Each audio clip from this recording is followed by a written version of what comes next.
अस्सलाम वालेकुम students, welcome to my YouTube channel. बच्चों, हम पढ़ रहे थे बहुत ही अहम मेटाबॉलिक रिएक्शन, जिसमें से एक हमने पढ़ा फोटोसिंथेसिस। फोटोसिंथेसिस जो है वो प्रोसेस सिर्फ उन जानदारों में पाया जाता है जो अपनी खुराक खुद बनाते हैं, यानी ऑटोट्रॉफिक ऑर्गेनिजम्स होते हैं, जिस तरह प्लांट्स हैं, एल्गी हैं और कुछ बैक्टीरिया। बट सेलुलर रिस्पायरेशन जो है ये एक ऐसा प्रोसेस है जो तमाम जानदारों में पाया जाता है, ठीक है, हेटेरोट्रॉफ ऑर्गेनिजम्स में भी और ऑटोट्रॉफिक ऑर्गेनिजम्स में भी। Organisms get energy by breaking the carbon hydrogen bonds of food। बच्चे, ये जो सेलुलर रिस्पायरेशन है इसमें क्या होता है कि जो एनर्जी है वो जानदार किस तरह से हासिल करते हैं ये हमने पढ़ना है। तो ऑर्गेनिजम्स जो हैं वो एनर्जी कैसे हासिल करते हैं? फूड के कार्बन और हाइड्रोजन बॉन्ड्स टूटने से। देखिए बच्चे, जब जानदार खाना खाते हैं तो खाने के अंदर क्या होते हैं? ग्लूकोज होते हैं। खाना हमारे बॉडी के अंदर जाता है स्टमक में, वहाँ पर वो टूटता है तो कार्बोहाइड्रेट्स वहाँ से जो है ब्लड में चले जाते हैं। ब्लड जो है उन कार्बोहाइड्रेट्स को सेल्स तक पहुँचाता है। सेल्स में क्या होता है? सेल्स में ये जो कार्बन और हाइड्रोजन बॉन्ड हैं फूड के, उसको तोड़ा जाता है, क्योंकि इनके बॉन्ड्स में एनर्जी होती है। जब ये टूटते हैं तो एनर्जी पैदा होती है। उस एनर्जी को सेल अपने मुख्तलिफ कामों में इस्तेमाल करते हैं। For this purpose they carry out the oxidation of food inside cells. Cell के अंदर वो क्या करते हैं? ऑक्सीडेशन ऑफ फूड करते हैं। ऑक्सीडेशन ऑफ फूड मीन्स कि वो इन बॉन्ड्स को तोड़ते हैं। ऑक्सीडेशन मीन्स के फूड को तोड़ना। This oxidation of food is called cellular respiration. तो ये ऑक्सीडेशन क्या कहलाती है? फूड की cellular respiration. The most common food used by cells to get energy is glucose.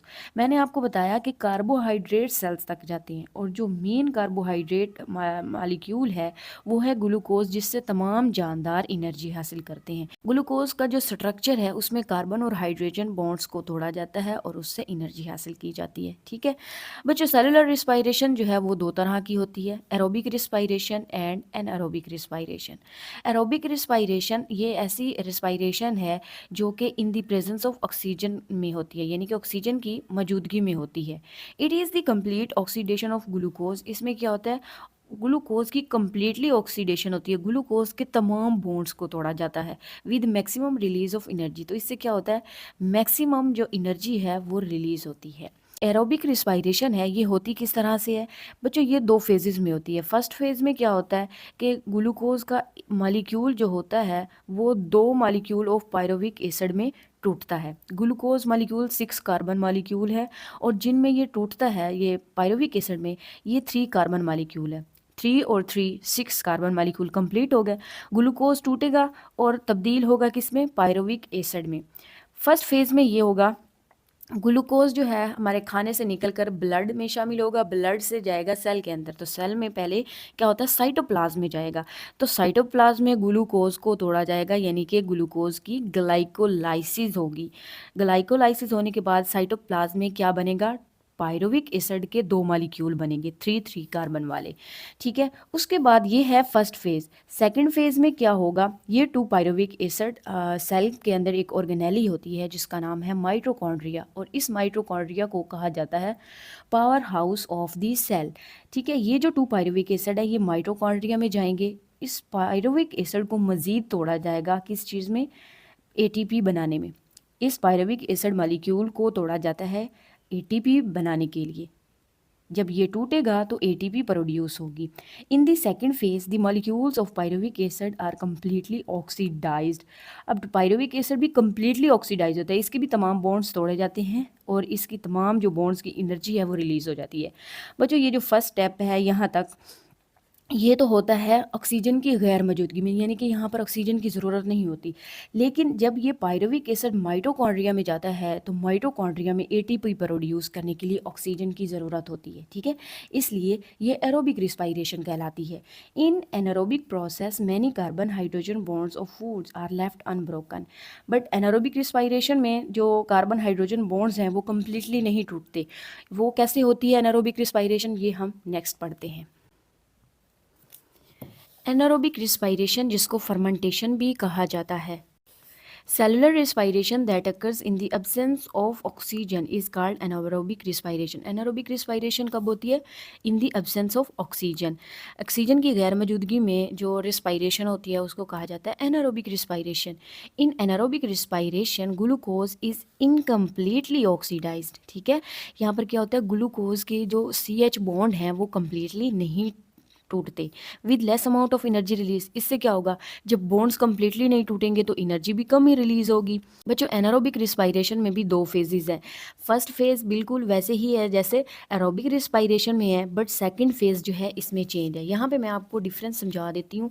देखिए बच्चों, एरोबिक रिस्पायरेशन में क्या होता है, ग्लूकोज टूटता है किसमें, 2 पायरुविक एसिड मॉलिक्यूल में।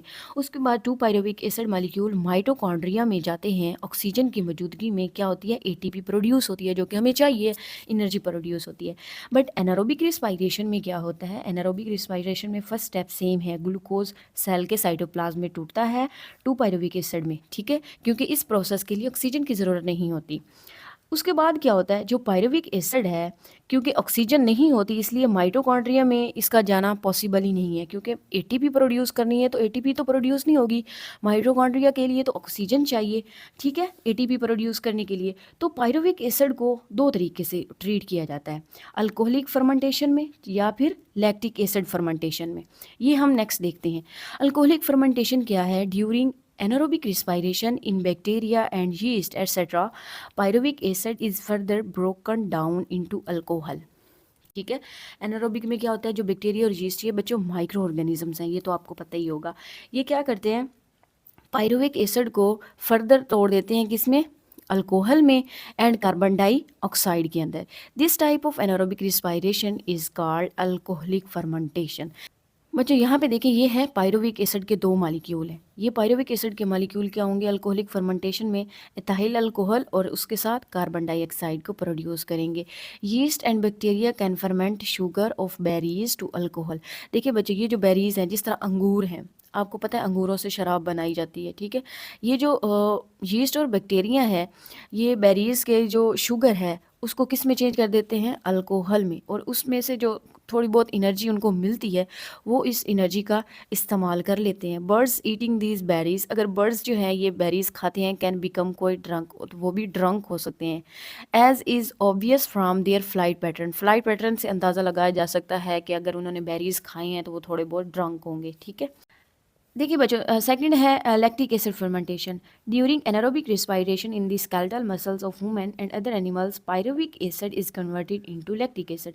देखिए बच्चों, जब हम कोई सख्त काम करते हैं या वर्जिश कर रहे होते हैं तो उस टाइम जो है हमें ऑक्सीजन की कमी हो रही होती है, हम जल्दी जल्दी सांस ले रहे होते हैं, तो उस टाइम क्या होता है, हमारे जो स्केलेटल मसल सेल्स हैं ये क्या करते हैं, लैक्टिक एसिड फर्मेंटेशन करते हैं, ग्लूकोज को तोड़ देते हैं। ठीक है, ग्लूकोज को तोड़कर उससे जो एनर्जी मिलती है उसको इस्तेमाल करते हैं, और वो जो उस टाइम ग्लूकोज टूटता है उससे एनर्जी तो उसको मिलती है, लेकिन उसके बदले में वो किस में टूटता है, लैक्टिक एसिड में टूटता है। ठीक है, this type of anaerobic respiration is called lactic acid fermentation. तो इस तरह की फर्मेंटेशन को लैक्टिक एसिड फर्मेंटेशन कहा जाता है। 2 पायरुविक एसिड मॉलिक्यूल हैं, ये किस में टूटते हैं, लैक्टिक एसिड में टूटते हैं। बच्चों यहाँ पर डिफरेंस देखें, एरोबिक रिस्पायरेशन में एक ग्लूकोज को तोड़ने से 36 एटीपी मिलते हैं। ठीक है, और जो एनारोबिक रिस्पायरेशन है इसमें एक ग्लूकोज को टूटने से सिर्फ 2 एटीपी मिलते हैं। कितना एनर्जी डिफरेंस है। बच्चों आगे देखते हैं इम्पोर्टेंस ऑफ फर्मेंटेशन। फर्मेंटेशन की इंपॉर्टेंस क्या है। ठीक है, environment of the earth did not free oxygen in the early phase of life. जब शुरू शुरू में लाइफ स्टार्ट हुई थी तब फ्री ऑक्सीजन नहीं थी जिस तरह एनवायरनमेंट में अब है। जो अर्ली ऑर्गेनिज्म थे वो रिस्पायर करते थे anaerobically to and get energy for their life, और अपनी एनर्जी जो है एनारोबिकली हासिल करते थे। ठीक है, वो बहुत थोड़ी मिकदार में होती है, जिस तरह मैंने आपको बताया 2 एटीपी मिलते हैं। Even today some organism including some bacteria, आज के दौर में भी कुछ बैक्टीरिया और फंजाई ऐसे हैं जो एनारोबिक रिस्पायरेशन करते हैं, और इन को क्या कहा जाता है, एनारोब्स कहा जाता है। When skeletal muscles of humans work hard during exercise but oxygen supply is not sufficient to fulfil the demand, the skeletal muscles carry out anaerobic respiration to get energy. ये मैं आपको ऊपर बता चुकी हूँ लैक्टिक एसिड फर्मेंटेशन में कि हम ह्यूमन बींग्स भी जो है लैक्टिक एसिड फर्मेंटेशन करते हैं जब ऑक्सीजन नहीं होती। या कम मिकदार में होती है। Scientist have use fermentation in fungi and bacteria. Scientist क्या करते हैं, फर्मेंटेशन करवाते हैं फंजाई और बैक्टीरिया से यूज़फुल प्रोडक्ट्स बनाने के लिए। For example fermentation in bacteria is use for making cheese and yogurt. Cheese और योगर्ट भी किस चीज़ से बनते हैं, फर्मेंटेशन से बनते हैं। Fermentation in yeast is used in brewing. ये बच्चों जो है फर्मेंटेशन जो यीस्ट में होती है वो कराते हैं शराब वगैरह बनाने के लिए। जिस तरह हमने ऊपर पढ़ा कि बेरीज़ में किस तरह वो शुगर को अल्कोहल में कन्वर्ट कर देते हैं यीस्ट और बैक्टीरिया। बेकिंग इंडस्ट्रीज़ में फर्मेंटेशन करवाई जाती है। Soya sauce is made through the fermentation by a fungus. ये जो सोया सॉस बनते हैं ये भी फर्मेंटेशन से बनता है। यहाँ तक हमारा जो है सेलुलर रिस्पायरेशन कंप्लीट होता है टॉपिक। नेक्स्ट वीडियो में इंशाल्लाह हम पढ़ेंगे कि सेलुलर रिस्पायरेशन किस तरह से होती है, डिटेल से पढ़ेंगे। मिलते हैं नेक्स्ट वीडियो में, तब तक के लिए अल्लाह हाफिज़, टेक केयर।